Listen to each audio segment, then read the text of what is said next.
मैं इसमें भी चैप्टर की हर लाइन को पहले इंग्लिश में रीड करूँगी एंड देन उसको हिंदी में एक्सप्लेन करूँगी।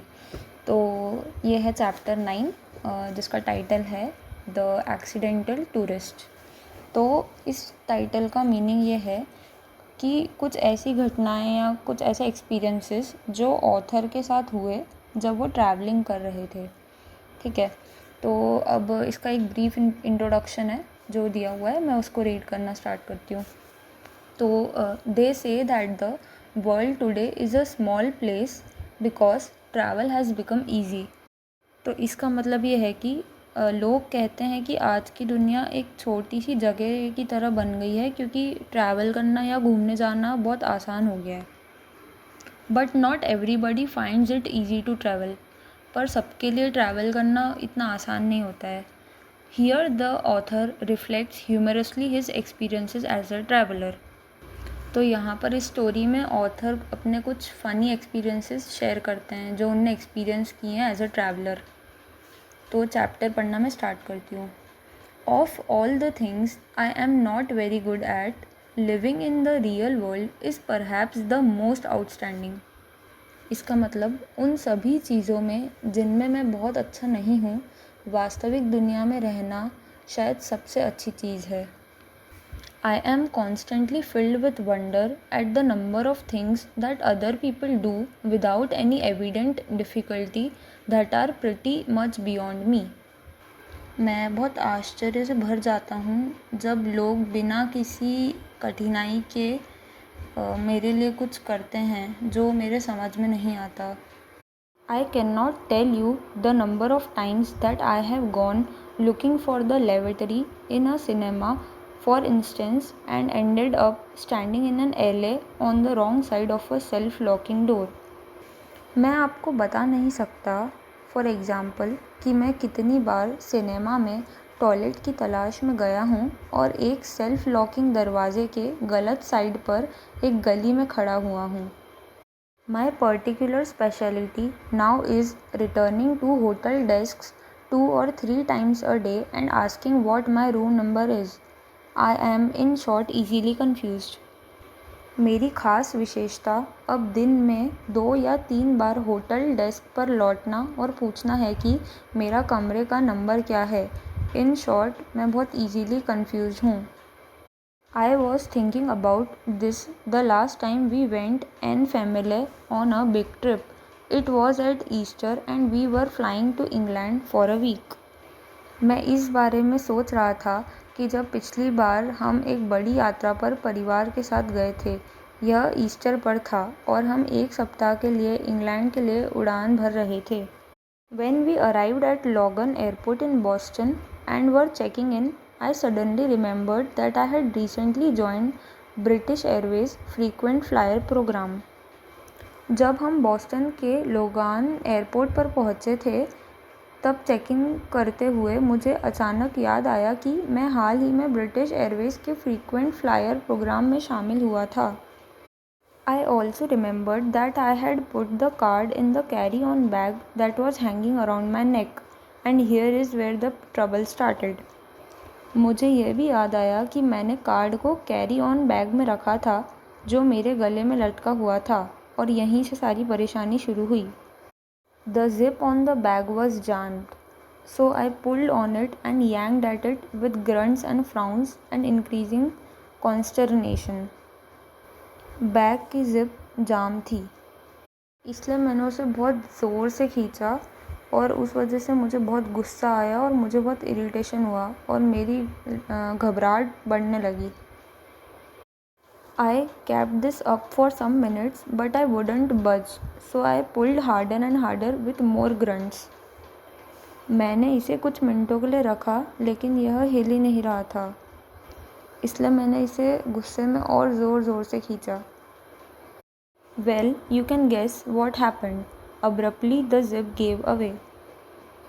खैर, आप अंदाज़ा लगा सकते हैं कि क्या हुआ। अचानक जिप टूट गई। The side of the bag flew open and everything within, newspaper cuttings and other loose papers, a 14-ounce tin of pipe tobacco, magazines, passport, English money, film was extravagantly ejected over an area about the size of a tennis court.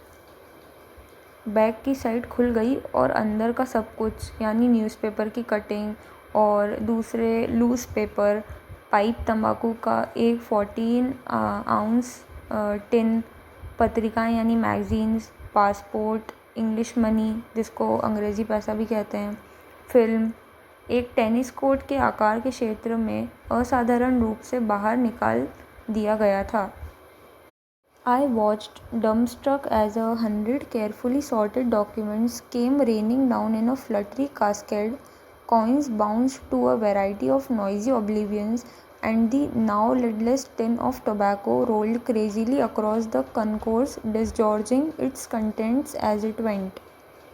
मैं गूंगा बनकर देखता रहा क्योंकि अचानक से 100 ध्यान से छांटे गए डॉक्यूमेंट्स बारिश की तरह बरसते हुए नीचे आ रहे थे और जो सिक्के थे वो भी अलग अलग टाइप की आवाज़ों से उछल रहे थे और तंबाकू का जो ढक्कन के बिना वाला टिन था वो अपनी सामग्री को भंग करते हुए पागलपन से लुढ़क गया था।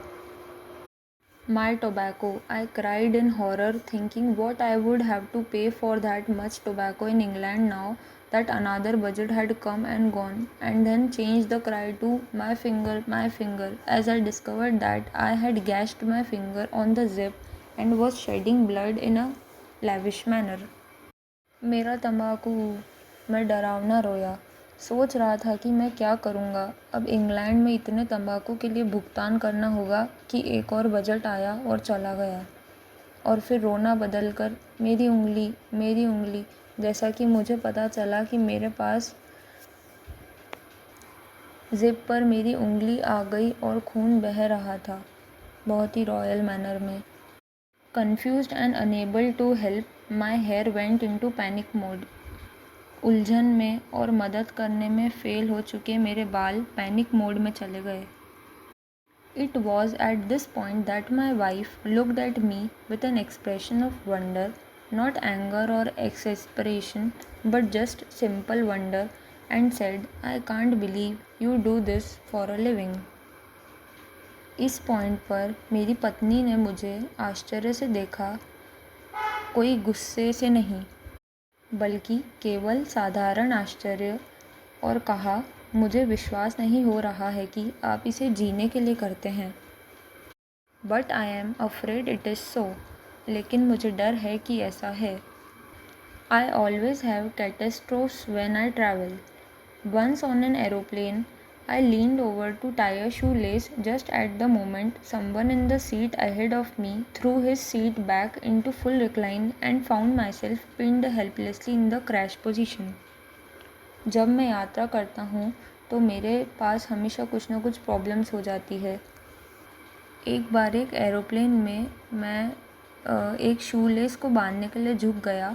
उसी समय मेरे आगे की सीट पर किसी ने अपनी सीट को पूरी तरह से पीछे फेंक दिया और खुद को मैंने बहुत ही बुरी कंडीशन में और हेल्पलेस पाया।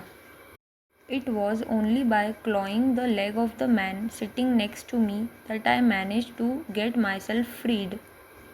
मेरे बगल में बैठे आदमी के पैर के पंजों से ही मैं खुद को फ्री करने में कामयाब रहा। On another occasion, I knocked a soft drink onto the lap of a sweet little lady sitting beside me.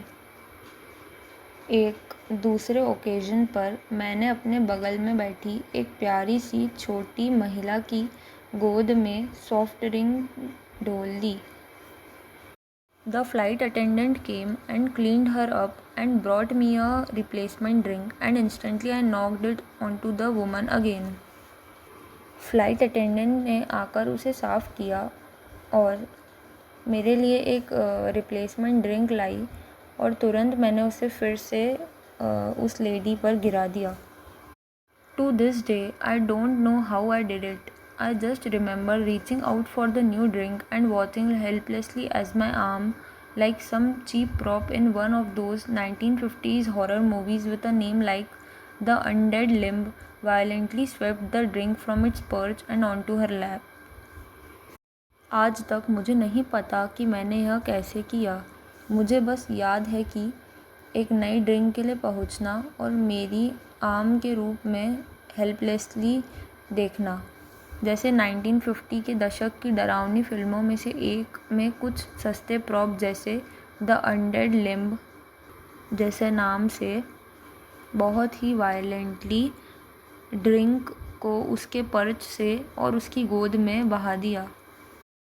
The lady looked at me with the stupefied expression you would expect to receive from someone whom you have repeatedly drenched, and uttered an oath that started with "oh", finished with "sake", and in between had some words that I never heard uttered in public before, certainly not by a nun. उस महिला ने मुझे उस मूर्ख भाव से देखा जिसे आप एक ऐसे व्यक्ति से रिसीव करेंगे जिसे आपने बार बार गीला किया है, और एक शपथ ली जो ओ से शुरू हुई और खातिर के साथ समाप्त हुई, और बीच में कुछ ऐसे शब्द थे जिन्हें मैंने कभी नहीं सुना था।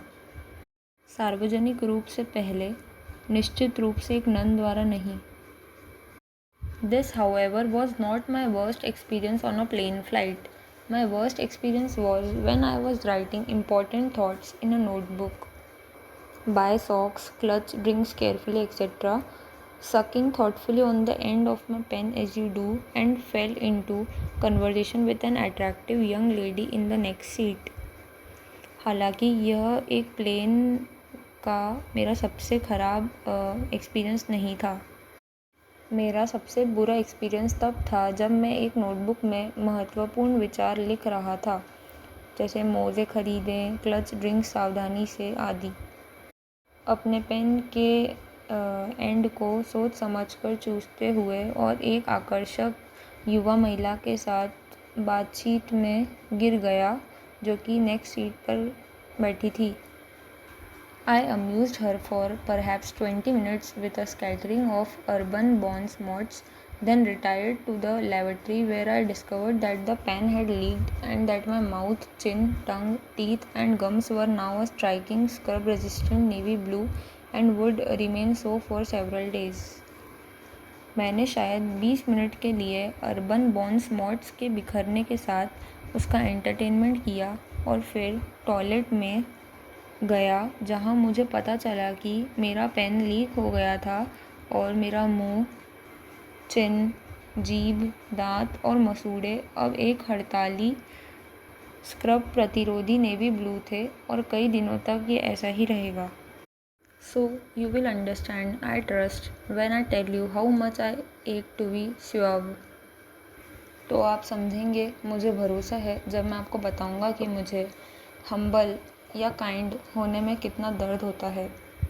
I would love just once in my life to rise from a dinner table without looking as if I have just experienced an extremely localized seismic event, get in a car and close the door without leaving 14 inches of coat outside, wear light colored trousers without discovering at the end of the day that I have at various times sat on chewing gum, ice cream, cough syrup and motor oil.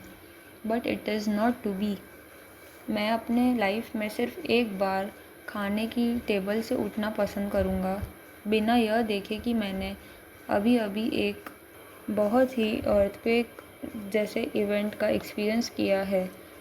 एक car में बैठे और बिना 14 inch का coat छोड़े दरवाज़ा बंद कर दें, हल्के रंग के कपड़े पहने, पतलून दिन के अंत में यह पता लगाएं बिना कि मैं कई बार chewing gum, ice cream, cough syrup और मोटर तेल पर बैठा हूँ, लेकिन यह नहीं होना है। Now on planes, when the food is delivered, my wife says, "Take the lids off the food for daddy or put your hoods up, children. Daddy is about to cut his meat."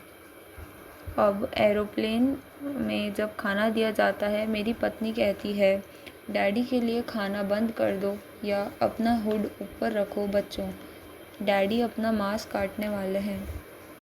Of course, this is only when I am flying with my family. When I am on my own, I don't eat, drink or lean over to tie my shoelaces and never put a pen anywhere near my mouth. बेशक यह तभी है जब मैं अपने परिवार के साथ फ्लाइट में हूँ। जब मैं अकेला होता हूँ तो मैं अपने शू लेसेस को बांधने के लिए खाता पीता या झुकता नहीं हूँ और कभी भी पास में पेन नहीं रखता हूँ मेरे मुंह के। I just sit very very quietly, sometimes on my hands, to keep them from flying out unexpectedly and causing liquid mischief. It's not much fun, but it does at least cut down on the laundry bills. मैं बस बहुत बहुत चुपचाप कभी कभी अपने हाथों पर बैठ जाता हूँ ताकि वो इधर उधर उड़े नहीं और लिक्विड पैदा करने से रोके शरारत। यह ज़्यादा मज़ेदार नहीं है, लेकिन यह कम से कम कटौती करता है कपड़े धोने के बिल में। I never did get my frequent flyer miles, by the way. I never do. I couldn't find the card in time. वैसे मुझे अपना फ्रीक्वेंट फ्लायर माइल कभी नहीं मिला। मैं कभी नहीं करता हूँ, मुझे समय पर कार्ड नहीं मिला। This has become a real frustration for me. Everyone I know, everyone is forever flying off to Bali first class with their air miles. यह मेरे लिए रियल में एक बहुत ही सैड और इरिटेटिंग चीज़ बन गई है। हर कोई जिसे मैं जानता हूँ, हर कोई हमेशा अपने एयर माइल के साथ बाली फर्स्ट क्लास के लिए फ्लाई कर रहा है। I never get to collect anything. I must fly 1 lakh miles a year, yet I have accumulated only about 212 air miles divided between 23 airlines. मुझे कभी कुछ इकट्ठा करने को ही नहीं मिलता। मुझे एक ईयर में 1 लाख मील उड़ना चाहिए, फिर भी मैंने केवल 212 एयर माइल जमा किए हैं जो 23 एयरलाइनों के बीच बटी हुई है। This is because either I forgot to ask for the air miles when I check in, or I remember to ask for them but the airline then manages not to record them, or the check-in clerk informs me that I am not entitled to them. ऐसा इसलिए है क्योंकि या तो मैं check in करते समय air mile के बारे में पूछना भूल जाता हूँ, या मुझे उनके लिए पूछना याद है लेकिन एयरलाइन उन्हें रिकॉर्ड नहीं करने का अरेंजमेंट करती है, या चेक इन क्लर्क मुझे सूचित करता है कि मैं उनका हकदार नहीं हूँ। In January, on a flight to Australia, a flight for which I was going to get about a zillion air miles, the clerk shook her head when I presented my card and told me I was not entitled to any. जनवरी में Australia के लिए एक flight जिसके लिए मैं लगभग 1 अरब air मील प्राप्त करने जा रहा था, क्लर्क ने अपना सर हिलाया जब मैंने अपना कार्ड प्रेजेंट किया और मुझे बताया कि मैं किसी के भी लायक नहीं हूँ। Why? The ticket is in the name of B. Bryson and the card is in the name of W. Bryson. क्यों? Ticket B. Bryson के नाम पर है और कार्ड W. Bryson के नाम पर है। I explained to her the close and venerable relationship between Bill and William, but she wouldn't have it. मैंने उसे बहुत ही क्लोज़ और रिस्पेक्टफुल रिलेशनशिप समझाया बिल और विलियम के बीच, लेकिन फिर भी उसने अलाउ नहीं किया। So I didn't get my air miles and I won't be flying to Bali first class just yet, perhaps just as well. Really, I could never go that long without eating. इसलिए मुझे अपना air mile नहीं मिला और मैं बाली के लिए fly नहीं करूँगा अभी फ़र्स्ट क्लास में। शायद ठीक वैसे ही सच में मैं बिना खाए इतनी देर कभी नहीं जा सकता था। इसी के साथ ये चैप्टर यहीं पर ख़त्म हो गया है। इसके बाद मैं ग्लॉसरी डिस्कस करूँगी। तो ग्लॉसरी में है पहले एले का मीनिंग होता है a narrow passage way between और बिहाइंड बिल्डिंग्स, मतलब बिल्डिंग्स के बीच में एक पतला सा रास्ता। सेकंड है अपना यांग्ड का मीनिंग होता है पुल्ड विद अ जर्क, मतलब ज़ोर से खींचना। तीसरा है कनकोर्स का मीनिंग होता है the open central area in a large public building, मतलब एक बहुत बड़ा एरिया एक पब्लिक बिल्डिंग में। फिर है डिस्चार्जिंग का मीनिंग होता है डिस्चार्जिंग, मतलब डिस्चार्ज करना। एग्जैस्परेशन मीन्स इरिटेशन। SUAVE suave, इसका मीनिंग होता है सोफिस्टिकेटेड या पोलाइट। लास्ट है सेस्मिक इवेंट, इसका मीनिंग होता है अर्थक्वेक। नेक्स्ट है questions, think about it. Question 1, bill Bryson says I am in short easily confused. What examples has he given to justify this? Answer. The examples Bill Bryson gave to justify his statement that he was easily confused are that many times he went looking for the lavatory in a cinema but ended up standing in an alley on the wrong side of a self-locking door. He also said that his specialty was returning to hotel desks 2 or 3 times a day and asking what his room number was. That is why he said that he was easily confused. Question 2. What happens when the zip on his carry-on bag gives way? Answer. When the zip on his carry-on bag gave way, everything within, newspaper cuttings and other loose papers, a 14-ounce tin of pipe tobacco, magazines, passport, English money and film fell and scattered on the ground. Question 3. Why is his finger bleeding? What is his wife's reaction? Answer. He had gashed his finger when he was trying to pull the zip forcefully, due to which it started bleeding. His wife looked at him with an expression of wonder and said, I can't believe you do this for a living. Question 4. How does Bill Bryson end up in a crash position in the aircraft? Answer. Once on an aeroplane, Bryson leaned over to tie his shoelaces. At the same moment, someone in the seat in front of him threw his seat back into full recline. At that time, Bryson was pinned helplessly in the crash position. He had to claw the leg of the man sitting next to him in order to get himself freed. Question 5. Why are his teeth and gums navy blue? Answer. Once while traveling on a plane, Bryson was writing some important notes in his notebook, sucking thoughtfully on the end of his pen. He fell into conversation with an attractive young lady in the next seat and could not notice the leakage in the pen. When he visited the lavatory, he found that his mouth, chin, tongue, teeth, and gums were all covered with navy blue ink. Question 6. Bill Bryson ached to be suave. Is he successful in his mission? List his unsuave ways. Answer. No, Bill Bryson was not successful in his mission of being suave.